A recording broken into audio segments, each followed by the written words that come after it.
Okay, I've had a few people ask for a new updated video. I put some unions in, start at the skimmer basket, go down into the pump, come back up. Got another union there. That way I can use those two unions and disconnect the pump and for the winter. Take it right off. I'll leave this little piece here, stays on for the winter time. Doesn't hurt anything, but there it goes in, comes out. There's a little bend there.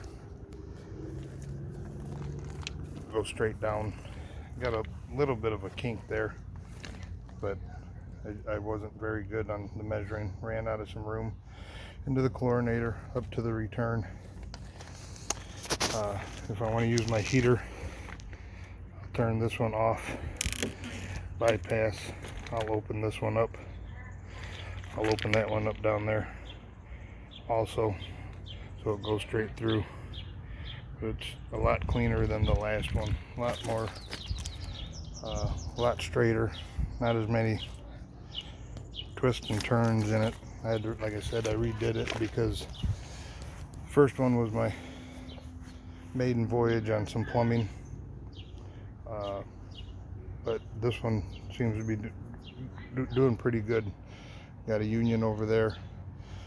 For the winter time, I just disconnect from the heater right there and leave the heater outside. I cover it with a tarp and haven't had any issues with it at all. So that's my setup now. That's how the heater plumbing for an above ground pool is working for me.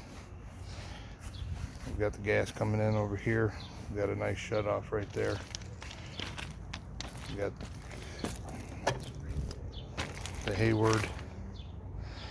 This is a 250,000 BTU. We've got a 27-foot above ground. So that's how it looks now. And I should get a different pad for my filter and pump, because as you can see, I've got the pump hanging off a little bit, but I've got it screwed into that pad, so it's not like it bounces around or anything like that. So there's my updated video. Thanks.